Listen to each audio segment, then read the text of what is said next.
You watch metals and markets every week, yet still shop with the big guys? Why pay more for your precious metals from the guys who have offices on Wall Street and who bank with JP Morgan? From the basics like eagles, maples, rounds, and bars, to collector coins like Silver Shield and Heroes, SD War Collection, to our exclusive new line of insurance, approved, TL-rated precious metal safes, SD Bullion is what you're looking for. At the lowest prices, period. Guaranteed! Because if you don't hold it, you don't own it. SD Bullion, founded by stackers to help you prepare for what's coming. Shop with the doc today at sdbullion.com.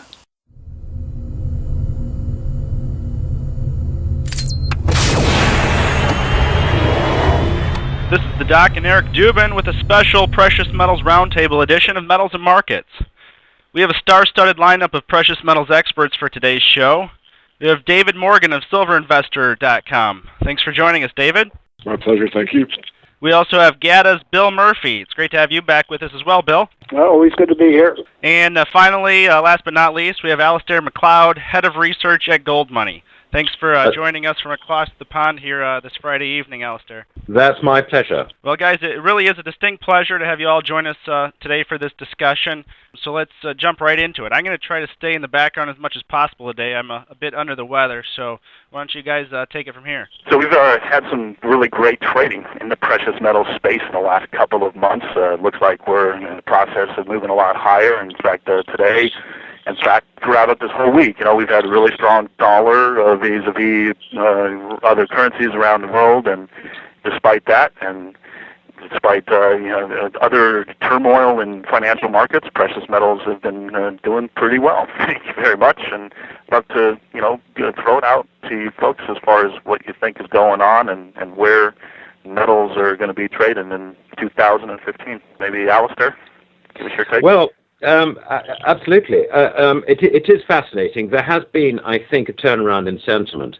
Remember that 2014 was the year when Goldman Sachs came out and said that gold was a slam dunk sell. And what happened? Gold actually just moved sideways over the year. And as a result, in foreign currencies, not so much in the dollar where it was unchanged, but in foreign currencies, actually gold moved up over the year. And if you were in an unfortunate position of being a Russian, it doubled. I mean, mainly because the currency went down. And I think we do forget that measuring gold in dollars actually is not the experience of the majority of people in the world. And it does actually distort our view somewhat because at times like the last 3 months, when the dollar has been exceptionally strong and really exceptionally strong, it does distort the whole picture. So in that sense, I would say that gold has actually behaved reasonably well. I mean, obviously, we would have liked it to have behaved better. But I think particularly the last 2 months has been very instructive because all hell has broken out in other markets. Bond yields have collapsed. Equities have gone up and down like a yo-yo. And, there are huge worries. And most notably, the price of oil since the middle of last year has halved. And in December alone, I calculated it was down something like 25%. I mean, these are huge moves, and they've got huge implications behind them. And I think that gold, in the past, people would sort of say, well, oil price falling. If you price oil in gold, then that suggests that the price of gold should go down. Or alternatively, they would turn around and say, oil price is falling, it's deflation. Right, you want the dollar, you don't want gold. In other words, you get this sort of stock reaction. Dollar strong, gold weak. That is a fundamental change that we have seen over the last 2 months. And I think that's a very important point to note. I'd like to add to what Alasdair is saying that the gold is traded so differently the past 2 months with these volatile up moves. I call them air pockets, where it goes up out of nowhere and for no apparent reason, or even better when the dollar is very strong, like it was earlier this week as part of the sphere trade. Hopefully, it really is a transition into something spectacular, in which we're, from the GATA standpoint, where we come from, that the gold cartel is running out of enough physical gold and hopefully silver, leave that up to Dave, but where they hit the wall, the tipping point, and all of a sudden it explodes. And if I'm going to be right this year, when they finally hit this point, it's going to be something that we we really haven't seen in a very long time, where gold and silver just go bonkers, where they hit the wall and all these fundamentals that have meant nothing all year kick in and they can't stop it. So I agree that the increased volatility, in combination with what's going on in oil and how the Dow's going up and down, which often signifies trend changes when markets trade like this, and it's doing so violently, with great volatility. We could be into an exciting time when the mainstream gold world there's almost nobody very bullish. I mean, nobody. So it could be quite the surprise. That's what I'm hoping and expecting. And Dave, I'd like to toss it over to you, but before I do that, let me just ask a quick question with Alasdair, build on what Bill just said. Alasdair, in your desk at Gold Money, have you noticed anything in terms of Europeans flowing more into Gold Money and some kind of indication that there is, in fact, a European fear trade here? I mean, you got the sovereign issue with Greece and the euro declining and people looking around, considering that deflation is seriously biting and that it's a risk factor with the ECB kind of, sending out smoke signals that they're going to get aggressive with QE. So what's going on in Europe and money over there? Do you see anything different now that you see maybe versus 2 months ago? Well, I think the first thing I should say is that we haven't really seen much of a pickup of interest in Gold Money. I mean, I think the typical Gold Money customer is someone who has bought some gold. He looks on it as an insurance against everything else falling apart, and he probably forgets about it. It just sits there as and when he's going to need it at some stage in the future. So we're not talking about active traders. I mean, having said that, we don't see sellers, that's for sure. And silver, when silver dips, people basically buy it. They're net buyers, not aggressively, but gently. They tend to accumulate it. As far as the European scene is concerned, so far I don't think there is an awful lot of movement into gold. I think what has happened is that Europeans who are worried about the euro have tended to move into the dollar. However, I think it's only a matter of time, and probably not a lot of time, before they begin to think of diversifying from the dollar as well.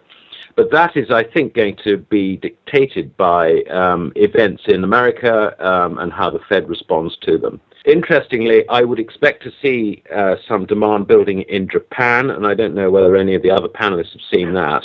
That, to me, there is currency destruction happening, and it's happening before our eyes. And the fact that economists seem to think that all this quantitative easing is going to lead to a recovery in the Japanese economy next year, I mean, they miss the point completely. Basically, the Japanese are destroying their currency, and I would expect to see quite a lot of Japanese money moving into gold. But that's against a background, as I think we all understand, that there is very little physical bullion around. The demand from China and Indian demand has picked up again because the Indians are now permitting gold to flow into the country a lot more freely. Russians are buying gold, certainly the central bank is, and I should think the oligarchs are buying it to a degree as well. There isn't a lot left over. So I think when the Europeans wake up to the thought that perhaps they ought to have some gold, it will probably be back on a price that is already rising, and they get the feeling that they're missing the boat. And I suspect that's going to be the characteristic of the gold market in 2015. We have seen periods where the Japanese granny buyer, so to speak, comes in really aggressively, and then all of a sudden everybody's just kind of taken aback by that. I believe it was like in 2010, if memory serves, where there was a huge burst of just for whatever reason the Japanese decided to buy. So, yeah. David, what do you see as far as what's going on in current dynamics? Well, I really can't add to what my two predecessors have said. I think Alasdair did an excellent job of giving out factual information. I mean, I'll just add or repeat, really. I mean, the idea that you can print your way out of this doesn't work. There's some extreme examples in history, but, Argentina, Zimbabwe, there's several.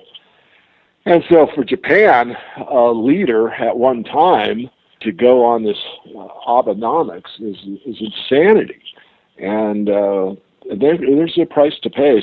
I'm kind of operating on the theory that certain conditions in our precious metal space now are a lot different vis-a-vis this whole inflation, deflation question of the end game. And, we've gone through 18 months of just incredibly aggressive drawdown of inventories from bulk supply in gold and silver, and the nature of freely available physical supply is completely different now than when, say, QE2 was launched in 2010 through late 2011. We had really tight correlation with the QE and where gold was rising as one would expect. And then all of a sudden, since 2011, we've had a stepped-up level of price management and manipulation that's been dogging the industry for years, culminating aggressively in what we have seen with available physical supply dwindling and GOFO sending negative signals more aggressively and frequently lately. And all of that as background and context, I think, suggests that a number of things that may happen this time going forward if we are to have deflationary credit system problems creating turmoil that could conceivably make people want to buy precious metals. In 2009 and in the period after the 2008-2009 crash, it took a long time, say about 9 months roughly, for people to come back to the precious metal space because there was so much rush to liquidate in order to meet the lack of sound collateral in the banking system, in the shadow banking system.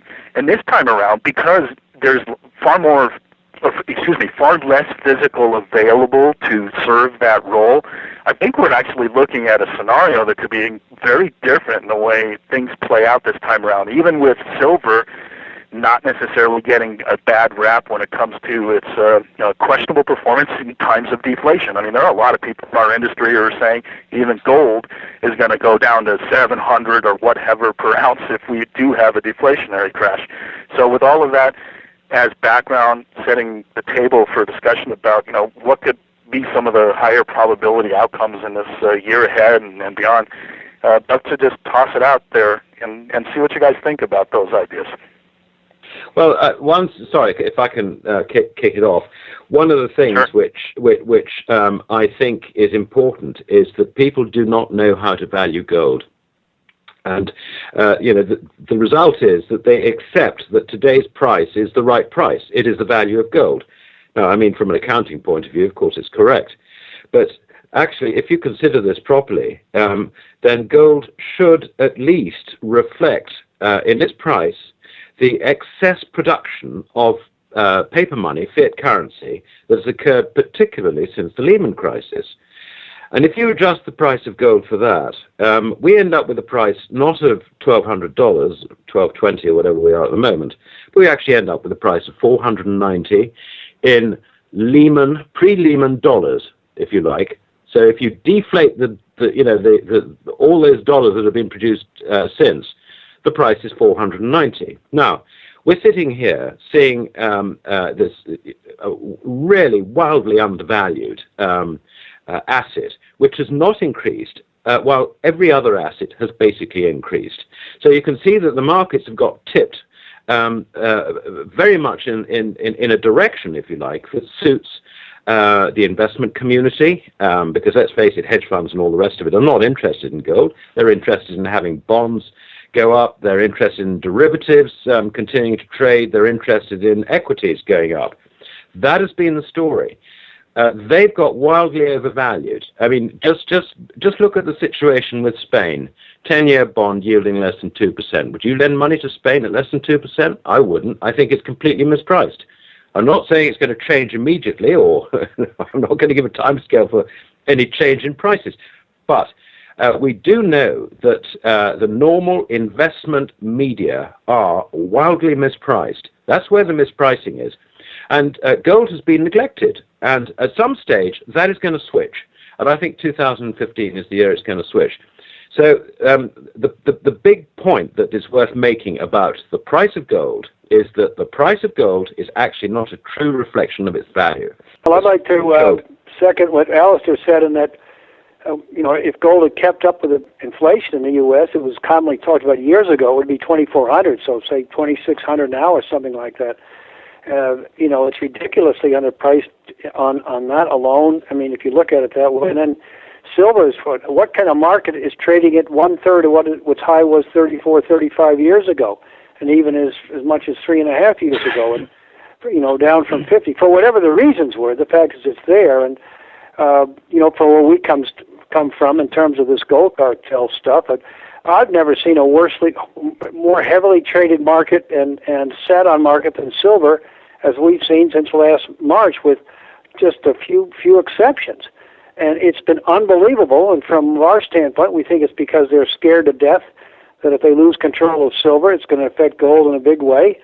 And it's just ridiculously priced. And when this comes in, and when you have all these other assets that have been so high, and you've got gold, it's already artificially down there. In other words, it's collapsed as the other assets have gone up, as Alasdair was saying. So there's a good chance as they've gone through all this extra gold and silver to get the job done down here, to create certain perceptions, that the volatility this year finally on the upside could be something that we haven't seen in the whole move up. In other words, it won't be. We've had some really big days over the years, but it could be really spectacular and sustained. Yeah, can I step in again? I agree with that, Bill. I think one of the things that we've got to assess is what is the economic outlook for the world. Now, I think that the fall in the price of oil, and also this is reflected in iron ore as well, which has also fallen, it's roughly lost about half its price over the last 6 months, just like oil has. What that is telling me is not that, you've got loads of shale oil and all the rest of it, and it's oversupply of oil. But the figures actually suggest otherwise. What it's telling me is that the demand, for some reason, has collapsed. And this demand, the collapse of the demand, has something to do with the emerging markets. It's the emerging markets that have had to put up interest rates in order to protect themselves against the dollar. So we have a situation where roughly 30 trillion of the global GDP, which is emerging markets and developing economies, is basically going down the tubes, and the advanced economies account for about 47 trillion of global GDP. So you can see that 30 trillion actually is going to upset the other 47. It's bound to.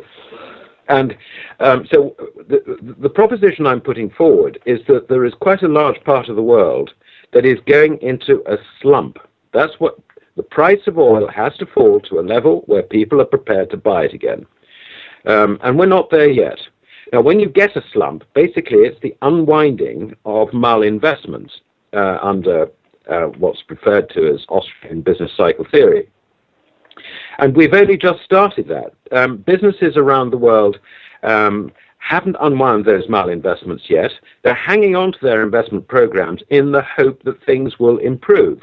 They will discover in the next month or two, if I'm right, that things are not going to improve. And then when business around the world starts cutting its investment programs, abandoning investment programs, then you will see that we are definitely in a slump.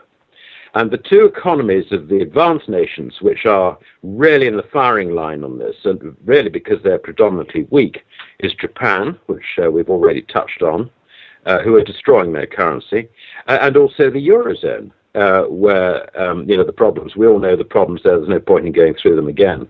That accounts for another 18 to 19 trillion of GDP.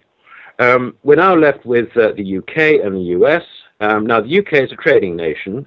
We depend very much on trade with the European Union, with the Eurozone. So, consequently, the UK is at risk, and that's quite a lot of risk. We're about 6% of global GDP, I guess. America, which is about 21% of global GDP, is better insulated because you've got a far larger internal economy. But nobody can persuade me that with the rest of the world going to hell in a handcart, that the US can just continue on as normal. No. I think the whole thing is going into a slump. Now, that being the case, this is, you call it deflation if you like. Now, deflation is actually a bad word because it doesn't actually describe what goes on. But basically, what happens is that the strains then come back onto the currency. And the reason for this is that the automatic response by the central banks is to step up the issuance of currency. I really do think that Mr. Draghi in the Eurozone is going to be the second producer of Abenomics, if you like, call it Dragonomics. He's literally, they're one step behind Japan. They've got exactly the same problem. And the underlying problem, apart from the business cycle theory, is the fact that we have got retirees who aren't paying any taxes at all and probably drawing on the state, increasing in number, while the young who are earning are either not employed or the numbers are not increasing enough in order to pay the taxes to support the retirees. It is a particularly acute problem in Japan, but also around Europe. We have such generous welfare programs. They are completely unaffordable, and no politician is prepared to tackle it. So we've got the seeds of our own destruction in the long term, and at some stage, I think this year, as we go into a slump, the assessment is going to be amongst investors, this actually is a very, very dangerous situation. And inevitably, the conclusion of this is that currencies, paper currencies, are on the way to collapse. Now, I'm not going to put a timescale on it, but I cannot see how that process can be reversed. So the idea, I think we've got to put this deflation, inflation debate into perspective. We're going to have a slump. That basically means that people are not prepared to pay current prices for raw materials and goods and services. Prices have to fall. The response from the central banks will guarantee that the purchasing power of the currencies will fall soon after. And it is the function of a market like the gold market to anticipate that happening. So in that sense, I think the gold market is going to be a bellwether in terms of seeing how this progresses through the advanced economies. So we are, if you like, I feel rather like, I don't know, sort of a butcher in an abattoir, sort of watching the death of everybody with interest. It is not a nice thing that I'm talking about, and I just wish I could see a way out of it. But I think this year is going to be very, very difficult. And, that's why I'm very keen that anyone who has an inkling of understanding of the importance of sound money actually does protect themselves with a bit of gold and silver. Yeah. And, physical. So, guys, if we run with Alasdair's analysis on this in the slump, and David, I'll hand this question off to you first. I think a lot of our listeners would like all three of your thoughts as to what will happen this time with not only gold and silver bullion, but also the shares. No doubt everyone remembers the slaughter that happened in 2008, the last big downturn when the mining shares were just annihilated. But we really have already seen that over the past couple of years in the shares. A lot of the valuations are at levels that were seen back in 2008, and this is with gold at around 1,200 versus, I think, gold briefly broke below 700 back in 2008 at the low. Just to toot Eric's horn a little bit here, privately a couple of weeks ago, he was recommending a couple of different ETFs. One of them's up about 70% since then. The GDX has broken out.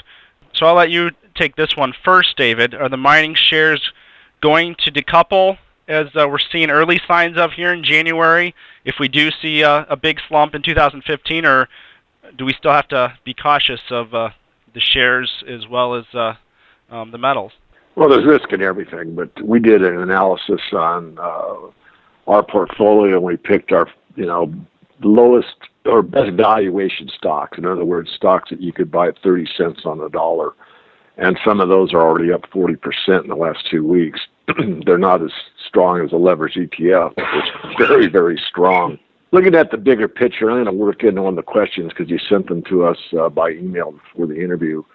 And so I'm going to answer that, and I'm going to move on further to what you just asked me. But one of your participants asked about, what is the level of silver in the world? Is it 1 billion ounces? And the answer is it's really 2 billion ounces. There's 1 billion roughly in coin form, which is countable coin form, which means silver eagles, silver maples, comes out of the Perth Mint, or comes out of the Eurozone with government mint marks on them. So there's 1 billion in coin only. And then there's another billion in what's called commercial bar form, and what's traded on the exchanges, be it LBMA or the COMEX. So there's roughly 2 billion ounces in physical metal. Now, as far as what will happen with the mining shares of the metals going forward is, again, it's really tough to put a time frame on it. But what we do know is from the last experience from the 70s up to the peak, January 21st, 1980, was a huge acceleration in the move. And that was really a U.S. phenomena only. Basically, in those days, we called the bond vigilantes were looking at what the M1 money supply was, and those figures came out, I think it was every other Friday. And based on what the money supply increase was, you would get a huge surge into the gold and silver markets. And that took place up until the time that Paul Volcker took over as the Fed chairman and, of course, moved interest rates up to what I call loan shark levels, quelled the market, and we had a 20-year bear market of metals. If you fast forward to this bull market, what took place in the early 2010-ish range was that when QE2 was announced, silver had already broken out of the $19 level, and I actually put a trade on, and we do more than trade. I invest, but I also am pretty good at trading the markets on a longer-term basis, position trading it's referred to. And I saw the breakout at 19 and got on board, and it moved rapidly up to about the $26 level. And that was as high as it had ever been up to that point in time from this bull market. Now, remember, I'm talking about a few years ago. And then at the $26 level, QE2 was announced. Now, based on past history, that was similar to what had taken place in the 70s, where the bond vigilantes were looking at what the Fed was doing, and if they were increasing the money supply, it directly correlated into an almost instantaneous increase in the paper price of gold and silver. And that's what the market anticipated. So once QE2 was announced, we saw this huge surge from 26 up to 48 and change in the silver market. But what took place was all of that printing, which is validly and verifiably, factually there for everyone to see, was it didn't go into what we call or could call price inflation into goods and services, into the wages of people and that kind of thing that you did see in the 70s. And the market really got punished for that. And what happened was we, from that point till now, have really had a bear market within a secular bull market. We've had a bear cycle within a bull market, let me rephrase that. So now we have all kinds of discouraged people. And I said all of that to say this. The amount of metal that's available physically in the world versus 1980 is probably roughly the same right now, except that we have a global participation potential and obviously taking place. Look at what the imports are, even for silver into India. China, it's hard to get a good number on. Look at the amount of silver eagles, silver maples, etc. So the retail side is very strong. The wholesale commercial bar side seems to be relatively strong. And certainly the economic conditions of the world are probably a factor of 10 times worse than they were in the 70s. We know that the money supply, if we believe the government figure, is up about sixfold. So if you go to the price of gold and silver back in January 21st, 1980 at the highs, look at roughly $800 gold and multiply by 6, you're looking at $4,800, assuming, a constant dollar. I mean, this is, shows you the amount of inflation that's taken place, but it hasn't come into the general economy. And that's what people are waiting for or expected to see, and it didn't happen. So the answer is, I believe you could see a shortage or a situation where it is difficult to impossible to buy the metals physically in size. So you could be in a situation where you might be able to buy on the retail level, small amount, 100-ounce bars, 200, a few thousand ounces, that type of thing. But for an Eric Sprott to come in and buy, 20 million ounces of silver, 3 weeks in a row, I believe that might be an impossibility in the future. And if that's the case, then people are going to go to the mining shares like it's never, ever happened before. There's two reasons for that. One is that if the tightness in the physical supply of the premiums becomes so great for physical metal, people will go to the next best thing. And the second one, and excuse my position, but I'm going to state it as I see it, and that is a lot of people are lazy. So most people have a E-Trade, Ameritrade, Scottrade. I want to leave it one out. I don't get paid by any of these people. That they have some kind of stock trading account. It's very easy for them to, with the mouse click, to find XYZ mining. And so any gold mining company, silver mining company that has gold or silver in its name will be a proxy for owning the metal, because people will rush to anything gold and silver as the manic panic buying phase takes place. Now, the only thing I can't tell you is when that's going to happen. I mean, I'm on record as saying I probably expected around 2016. So we've got the whole year of 2015 to kind of wade through where we're going to go and how we're going to get there. But as Alasdair said, and I want to back him up totally, and it's just not him, it's a lot of us think the same way, is, it could happen day after tomorrow. I mean, there are so many anomalies out there and potentialities with what's going on with the insaneness of the financial markets and the insaneness of what the money supply figures are relative to what the gold and silver amounts are, that something could light a match to a gasoline warehouse literally overnight. Now, I'm not forecasting that, but it's my duty to explain that it could ignite very, very quickly, and that's why you want to have a position ahead of time. You don't want to be 6 minutes late. It's much better to be 6 months, 6 years too early. And if you look from a longer-term perspective, in this bull market, it's been over a decade long. I mean, it's only been the last few years that gold looks like, you shouldn't have been in that market. But if you go from 2000 and you look at it from a longer-term perspective, many people that bought 2000, 2001, 2, 3, 4, 5, 6, 7, 8, I mean, they're really not that unhappy with their gold position. They might wish it goes up every year, but that's wishful thinking. No investment goes to the moon directly. There's ups and downs in any market. So I'm done. I think the shares are going to do quite well. And in a bull market, you see the shares actually leading the bullion. Now we're getting a bounce here because of tax loss selling, and a lot of people are bargain hunting. A lot of people know how to play the January trade. I've done it myself many, many times. It could just be that, or it could be something that's signaling to us in a subtle way that things are actually improving ahead of time, and that would be that the shares are, gaining in price while gold and silver basically are flat to sideways. That would be a good clue that things are going to improve. Leave it to I think we actually saw that back in late October in what I termed as a stealth capitulation. Because if you look at the volume on anything like GDX or whatever, I mean, you literally can look anywhere, and you see that we have 3-4 months of volume running in, on average, about 80% excess of what it was in the same time frame of 2013. This kind of gigantic rotation underneath the carpet and a process of give up, of just not in its major spike down style capitulation that people would notice immediately and say, oh, there it is, there's the bottom, but in fact this kind of like grinding pain associated with the unusual characteristics of the current bull market or the bear market, cycle that we're arguing is happening within a context of a longer-term bull market, precisely because of the kind of manipulation by the powers that be that are freaking out about trying to keep everything under wraps and under control. And, we've never seen a 4-year period where mining shares go into the tank. I mean, this is highly unusual. It's this long stretch of unbelievable pain and bleeding in the sector, and I think that is actually setting up for a pretty interesting 2015 going forward. I'd love to. If I may add here, it's Bill here, that for the most part, it was unbelievable to me that gold and silver have been different since when we first started. The shares went back to zero. It was an absolute waste of time outside of some really good exceptions to invest in these stocks for 15 years. I mean, I hate to say it, but that's the way it's been. The shares are at the same price or lower. Just the other day, what was Barrick at, 9, 10, 11, 10?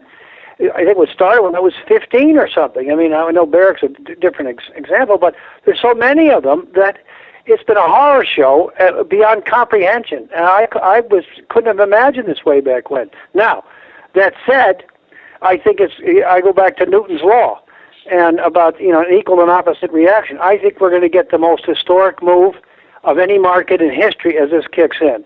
It's going to absolutely stun people, and it's going to.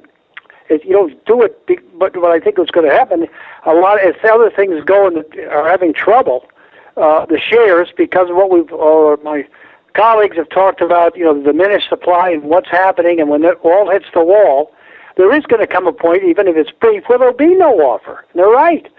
And it's just because you'll have the problems in the unallocated accounts, you'll have a force majeure someplace. Everyone's going to be concerned about getting their gold in hand and not have someone else holding it and find out it's not there. Once that starts, it'll feed on itself.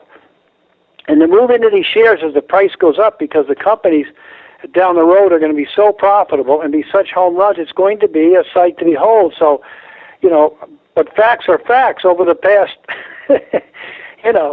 all these years, it's just been awful. And I think it's all going to come back and go full circle, and more so as we go into the years ahead. And I think it's a very exciting outlook that we have, and as bad as things have been for a long time.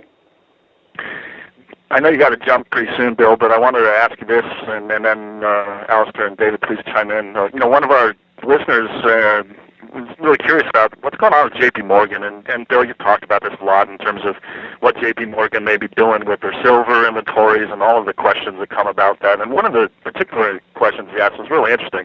He says, could you explain how it was possible last year for J.P. Morgan and the like to get away without settling on derivatives for months? And he parenthetically notes that was evidenced by the lack of movement in the dealer inventories. And to what extent do you think that comment is on target? And what do you think as far as what J.P. Morgan may be doing in relation to their COMEX positions and maybe even OTC? David, we talked about this on a previous show together too, and just all the fog that surrounds this question as to what J.P. Morgan and more broadly speaking, the bullion banks are doing in general. I'd love to get your feedback about that. David's the man in silver, but when it comes to J.P. Morgan, I don't know why people don't want to talk about this again in the mainstream world. I mean, what they've been fined over the past year is $28 billion and been found doing wrongdoing or been fined in every market you can think of, whether it's LIBOR, whether it's energy, whether it's mortgage rates. I mean, every market you can think of in currencies. I mean, they get fined and fined and fined, and yet the only market that they've never done anything wrong in which they've been accused is silver. The only one out of all the markets. And from Gada's standpoint, I'll speak for myself here, obviously, is that it's because the government's involved. J.P. Morgan's the Fed's bank, and when it gets down to the nitty-gritty in that thing, this is one subject that cannot be discussed or talked about or regulated. There's no cop. There's no sheriff. The CFTC is a joke. So, I mean, I can leave it at that they're still there. And that's why I think when they hit the wall, and I'd love if David knows when they think that might be, because I know as he's speaking to John Embry and Eric, we can't figure out where the silver's coming from. But they must have gone through all kinds of silver to do what they've done. And when we finally go, the move silver, the big move is coming and the fastest move. What do you think about the rumors of J.P. Morgan offering cash settlement premiums for people rather than people taking delivery? Have you ever seen any substantiation of that, Bill, David, anybody? I haven't. I mean, all I know is that if whatever they're doing, it's to assist the gold operation and the whole thing. The silver's their Achilles heel. They're afraid if they lose control of that, the thing could take off and go bonkers. And so they're just all over it. And as I say, when it blows, it's going to be something to behold. Yes, on silver, I have a theory which I'd be interested in David's view as to whether I'm talking complete rubbish, which I may well be. But I think that J.P. Morgan not only deals in the market, I mean, that's on the COMEX market, that's the only visible side we see. But I think they also work with companies like Trafigura and Glencore, who go to the silver mines in the middle of the jungle and take the silver doré, ship it for processing, most probably in China, which is the cheapest place to do it. Meanwhile, because that process takes a bit of time, and the silver mine always has cash flow priorities, J.P. Morgan lends them the money. And J.P. Morgan basically gets the silver. So I think that they've got quite a lot of production from odd mines all around the globe tied up on the back of this sort of commodity financing business. I don't know. Am I wide of the mark, do you think, there, David? Yeah, you're right on. I mean, this is why the Silver Users Association was put together years ago, because 70% of the market comes from your, $600 billion market cap companies like RTZ and BHP, and they produce roughly 70% of the silver. And if you look at the silver, what their silver output is, it's huge. But if you look at what the silver price proportion is relative to other mining activities, it's almost a rounding error. So what has happened, and it's been going on for a long time, is exactly what Alasdair just explained, that these miners have a middleman, which is a bank, which has not only facilitated going from the smelter to the user, i.e. the Silver Users Association, making that process of, you might say, good old boys put together so that the miners have good friends on the other side, and then with some friendly banker in between. But they also get the book. The book means that they know what RTZ is doing on a monthly, quarterly, semi-annually, and annual basis, rough numbers. They also know what side is buying. They also take that knowledge and run it into the futures markets, both at the LBMA and in the COMEX. And so they also can do OTC derivatives, which is far greater than what you see in the transparent markets, which are available to the public to be able to determine, what the price, the volume, et cetera, are. So it's a hugely contrived market. I don't know of any other market, even the oil market, that has OPEC, and they can set the price, being the marginal producer like OPEC. I don't want to drift off. I'm trying to give a solid idea here, but I mean, there isn't any other users association on any other commodity. And as Bill said, every J.P. Morgan, like it or not, has come clean at the end of a gun, as a metaphor. I mean, someone's pointed out the fact that they've manipulated market after market after market, but oh no, we've never found anything wrong with the silver market. So the point is that not only do you have 70% of the market that's controlled and has been forever almost, you also have the derivatives markets that are controlled by the same people. And the last thing I think is extremely important, based on the email that you sent me before the talk here, is how few people really understand how these derivatives markets work. I mean, I don't know how many articles are out there. I don't have time to count them, but I know because I read a lot. I don't look at the chat rooms anymore. I haven't in years. Not to say I wouldn't see one now and then someone sends me directly. But there's a gross misunderstanding of the physical demand versus derivatives. Basically, this is going to be an exaggeration, but an extremely slight one. For almost all practical purposes, no derivative is ever required to be settled in physical. Now, I exaggerated slightly, but the idea that they have to, someone could stand for delivery and take the metal and bring these guys down and on is incorrect. It cannot be done. The exchange has set this thing up so much in favor of the shorts and the paper players that anyone that thinks that they can go into the COMEX and take these markets down doesn't read the contract. I mean, I have written and talked, but, there's always someone that doesn't get it because there's so much information about it that's inaccurate. It's untruthful. It's misleading, and I don't think it's deliberate. I think someone reads somebody's article, and then they write based on that article, and then someone reads that one and writes based on that one.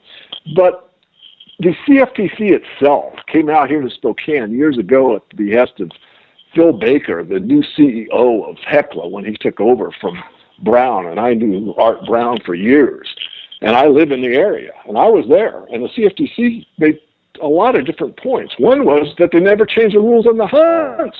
Now, I'm not saying that's a true statement, but he said it in front of everybody, and I don't have the contract available for me to read to check, but I have got one that's current now, and they can make anybody at any time settle for fiat. So, right. And even if you stand for delivery, your standing for deliveries amount is set at a certain limit. It's 1,500 contracts, 7.5 million ounces. That's it. So if you have $12 billion cash to take down the COMEX, it wouldn't do you any good. They would say, well, that's nice. Here's your paper profit, and here's your 1,500 contracts delivered to your door. Where do you want the 7.5 million ounces to show up? So this is a rigged game. Go ahead. What's interesting about that, though, Dave, is that I think that it's slowly, and this process is almost glacial in its speed, dawning upon people in the financial community that is, in fact, the lay of the land, and that if the quote-unquote brown matter hits the fan, that there's not going to be the physical out there for people to have true, honest hedges against the fiat Exeter pyramid that's grown to the stars. I mean, it's just insane what's going on now. And one of the interesting things, too, I was thinking back about what we were talking about before, the difference with, the North American market being the primary driver in the last mega bull market in precious metals in the 70s and 80s. Back then, we did not have the issue of the interlinkages to the degree to which the shadow banking system has now with the derivative contract daisy chain phenomenon that can go off now versus what it was like then. I mean, sure, it existed to some extent then, but now, I mean, God, we're well over a quadrillion notional value in the derivatives market, and everyone else is doing their laundry. Everyone else is doing everyone else's laundry.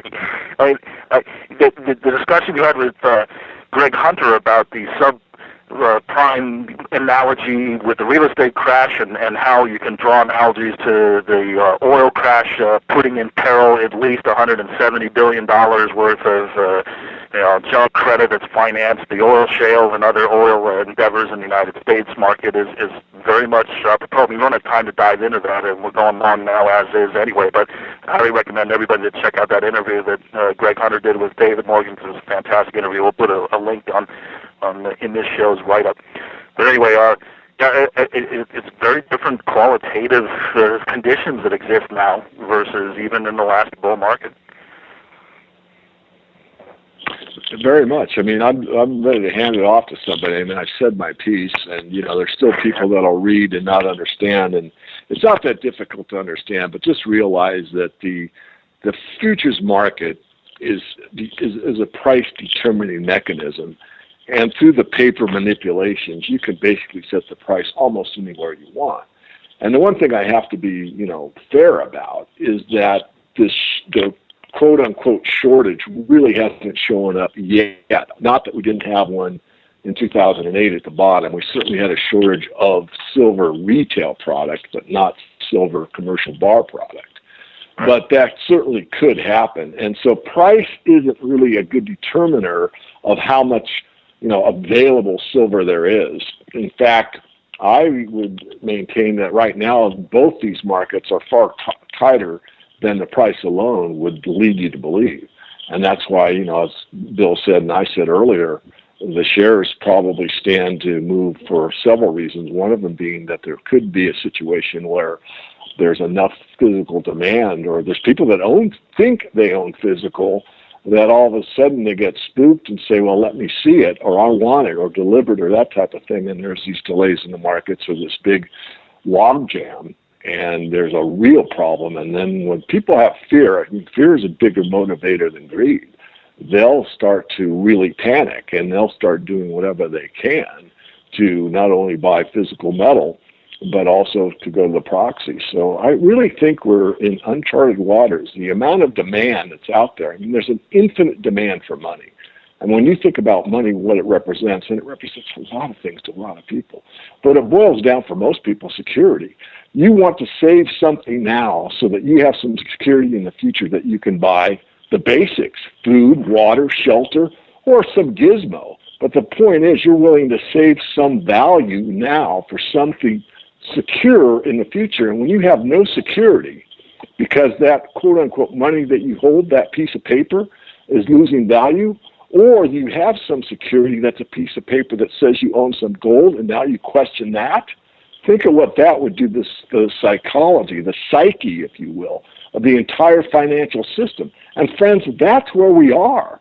But, you sound like you're some sort of almost a wacko when you make these kind of statements like I've made for so long, but it doesn't erase the fact that it's true. I'd love to hear, Alisdair's take on my comment, because it's like frustrating. You sit there and know what the facts are, and you speak, from the head and the heart, and yet you get this glazed over look because the market's been soft for 3 years. Yeah, it's an exercise, as it always is, I guess, in psychology. But we're looking at a multi-dimensional game. When you look at how people attack investment as a whole, they attack it as Keynesian and monetarist economists. They believe in something called macroeconomics, which is a complete sham. If you know the real world, you know that actually what they're talking about is actually either completely irrelevant or very, very distorted. And it's the old cliche, the emperor without his clothes. At some stage, someone is going to shout loudly enough, probably in a very juvenile voice, and say, "Hey, that man hasn't got any clothes," and then suddenly everybody will wake up to it. I mean, it is, but until that moment, these markets are completely mispriced. And you can even think that, if we're all playing equity markets, bond markets, derivatives, and so on, for someone to stand up and say, "Hey, gold is what you really should be trading in," we're spoiling the party. Nobody likes it. They rather continue to deal in the things they believe they understand from a Keynesian point of view, rather than actually take the trouble to understand sound money. And when I sort of get economists commenting on this, on the current situation, they're contradicting themselves the whole time. I mean, the most recent example is oil prices. Falling oil prices is good for the consumer because it will release money for him to spend on other things. Okay, that's one statement. The other statement they say is that falling prices is very bad because it gets the consumer deferring his purchases, which will drive the economy into recession.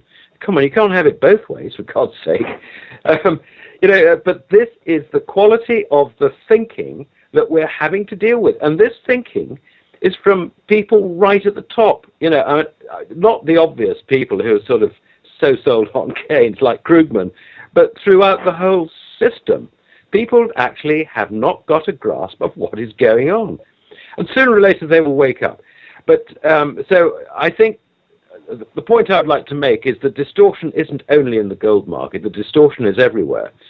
And on top of that, of course, the central banks are now trying to manage markets. They're micromanaging markets because they think that if equities go down, we will lose that confidence, if you like, to go out and spend. They need to keep the animal spirits going. I mean, it's a load of absolute hogwash, but they have got an awful lot of money which they can print at will in order to support markets. And that's basically why all asset markets other than gold have performed so well and why gold has been neglected. Now, the central banks can't control this situation forever. It will break down. I think anyone who forecasts, as David correctly said earlier, in my opinion, anyone who stands there and says that it's going to happen on a certain date or it's going to happen in a certain month actually misses the point entirely. We're in a dangerous situation. It can happen at any time. But never, ever underestimate the ability of the authorities to put off the inevitable. And I think this is going to, this situation is probably going to come to a crunch soon because I believe that the world is moving into a slump. And that is key. Yeah. I'd like to echo as well what you just said about standing and marking time and doing forecasts for targeting sake and all of that stuff. I mean, there's a huge amount of backlash that's going on now in our precious metals industry with people reacting to those type of calls and rightly so being very frustrated about it. It bears import to say that the process that you as all three of you as analysts in our space go through when it comes to trying to figure out what is going to possibly come down the pike, looking in terms of different scenarios, trying to assess different probabilities and so forth. It's really more about an exercise of just having an attempt to draw a map about possible outcomes in the future to help make better decisions. And so many calls have been made in this 3+ year long period of pain in our bear market cycle where people are picking bottoms and calling for price targets that are really high and so forth. And I think it's just kind of wearing people out, and there's a lot of anger out there, and it's justified. So, I want to acknowledge that, because there's a lot of people that leave comments every time we do a show, and they're pretty pissed off. But that also speaks to what I consider to be another sign that, we're going through the process of having basically gone through a bottom. I mean, like I said before, there's never been a period where we've had 4 straight years of mining shares sucking wind as much as they have in the last 3. So, with all of that said, anyway, I'm kind of curious, Bill, actually. You speak a lot about the cafe indicator, the sentiment indicator of people visiting your website and whatnot. What have you been seeing lately? It's probably the lowest it's ever been, huh? I mean, did it pick up in December? It's been this way for a while. I mean, and that's another reason that for those of us who are bullish, and maybe I'm perennially so, but the point is that there's nobody around, and the general public doesn't own these shares. The interest in the sector has gone away because of what the Dow and other markets have done. It's been too many years of really not much happening, and people are going elsewhere, and of course that's what I think is setting up something spectacular. And my guess is, and I think most important point I can make, is that it's going to come out of nowhere, and it's going to be incredibly volatile to the upside when it starts to go, and it's going to be very exciting. But as you're all saying, to pick an exact time is the kiss. If I did that today, it'd be the kiss of death. It's the way it is. So, but I think we're getting ready for something. Something really good, as I said, and part of it's because of what you just brought up about how there's just nobody home. Yeah. Mm. All right, well, I think we'll wrap up the discussion here, guys. We've had really an insightful discussion here of not only 2015, but beyond, and leave it to David, guys, to make me feel like I don't own enough silver. That's hard to do, David. Yeah, I guess so. Okay. But I want to thank you all for joining us today. It really has been a pleasure. Again, David Morgan of silverinvestor.com, Bill Murphy of GATA, and Alasdair Macleod, head of research at Gold Money. Guys, thanks so much for joining us today. And before you guys sign off, I know that there's some pretty interesting conferences coming up, and I wanted to toss that both your way, Bill, because I believe you'll probably be up in Cambridge House and in Vancouver, right? And then, David, you've got a pretty interesting going on, was it January 22nd, if I remember correctly, the Checkerboard Conference. So you want to tell our listeners about that? I mean, I can mention it in the write-up, but there are some people actually just listen to the show audio-wise and won't see the write-up. So tell us about what's going on. I think people will find it interesting. Yeah, well, I'll be in Vancouver with Bill on the 18th and the 19th of December, and then the next weekend on the 24th. Back to Spokane, and there will be a conference here. It's called the Checkerboard Game. It's Marshall Thurber, Daryl Schoon, and myself. It's really about change in the global economy, how the monetary system plays into that, and basically what you can do about it. So it's basically a big picture analysis, kind of top down, to get people really familiar with the global picture and the kind of problems that we're facing and what they as individuals can do about it. So you can look it up on my website.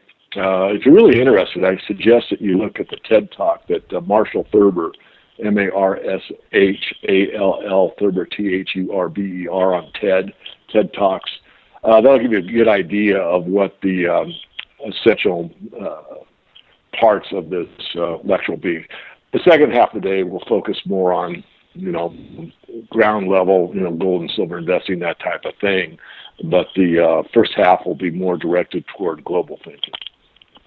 It sounds like an interesting program. I might even head up there myself. I'm down in Medford, Oregon, so Spokane isn't too far away from me. So maybe you'll see me show up if I can free up the time in my ridiculously busy schedule. So, but anyway, thank you very much, gentlemen. It's been a pleasure speaking with you. Thanks, guys, and thanks to all the listeners for tuning in to the special edition of the SD Weekly Metals and Markets.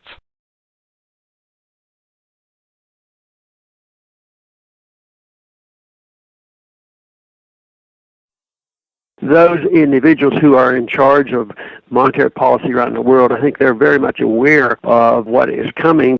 When I've asked Federal Reserve chairmen in the committee about this, they never said, no, that's not going to happen.